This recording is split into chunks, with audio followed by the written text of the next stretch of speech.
بسم الله الرحمن الرحيم كلنت معنا وناكسن داوديال halkani waa danan TV qodobada wararka xiisaha leh aan idin hayna xiliga kan waxa kamid ah Axmed Madoobe oo isagoo aad u careysan fariimo kulul u diray ciidamada Itoobiya iyo mas'uuliyiin ka tirsan maamulka Jubbaland hadalka Madoobe waan idin haynaa xeer ilaaliyaha maxkamadda ciidanka Somaliland oo u goostay dhanka Puntland jawaabna siiyay Muuse Biixi iyo mas'uuliyiinta kale ee maamulkaasi warkana ayaan ku eegi doonaa qodobadan ayaa durka ku daawa doontaan saaxiibada qiimaha iyo qadarinta inaga mudan bidnillaahi kariim channelkeena subscribe hadin hada si aad u heshaan muuqaaladeena xiga haatan saaxiibayar ku soo dhawaada warkii oo dhan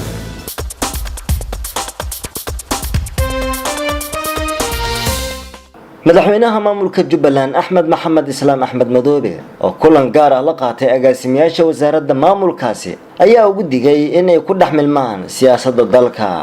Axmed Madoobe ayaa agaasimayaashu u sheegay in shaqadoodu aysan ahayn siyaasad kaliyana looga baahan yahay inay u adeegaan bulshada ku nool deegaanada maamulka Jubbaland sidoo kale madaxweynaha ayaa warbixino ka dhageystay agaasimayaasha isagoo ku dhiirigeliyay shaqada balaaran ee ay u hayaan bulshada reer Jubbaland Axmed Maxamed Islaam ayaa intaasi ku daray inay muhiim tahay in la xoojiyo wada shaqeynta wasaaradaha kala duwan ee maamulkaasi si loo helo iskaashi buuxa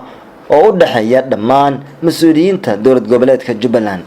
Axmed Madoobe ayaa carabka ku dhuftay in wax badan laga qaban doono dhibaatooyinka hadda ka jira deegaanada qaar ee maamulkaasi sida dhanka ammaanka oo al-shabaab deegaano badan oo Jubbaland ka tirsan wili gacanta ay ku hayaan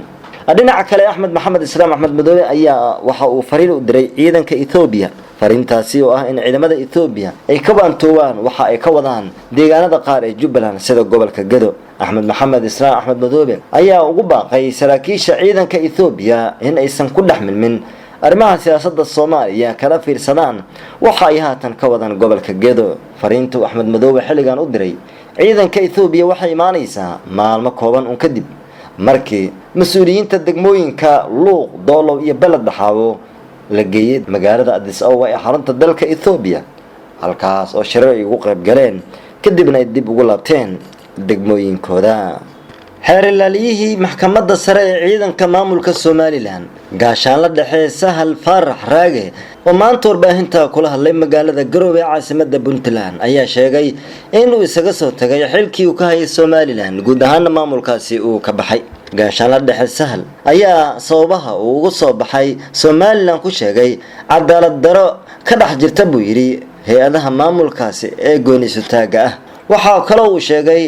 taliya Nuux Taani taliyaha guud ee ciidanka Somaliland inuu qaladaad bareer ah oo maalin walba ka gala ciidanka haddana lagu difaaco buu yiri qaab beel ah taasna uu arko mid cadaalad daro ah sida uu hadalka u dhigay waxa uu sidoo kale sheegay xeer ilaaliyihii maxkamadda sare ee ciidanka Somaliland in heshiisyadii lagu dhisay Somaliland 1991 ee beelaha dega gobolada maamulkaas ay haatan burburayaan waxaana arrimahaasi ku eedeeyay xukuumadda maamulka Somaliland Puntland ayaa si aad u soo dhaweysay mas'uulkan waxaana uu sheegay in uu dib ka faahfaahin doono qorshayaalkiisa xiga ma jirto wax war ah oo ka soo baxay dhanka Somaliland labada maamul ee Puntland iyo Somaliland oo ay ka dhaxayso xurguf colaadeed ayaa mar walba waxa dhacda in dhinacba ay mas'uuliyiin ka goostaan dhinaca kalena uu goosto warkii waad kala socoteen danan TV waa naga inta nabadgelyo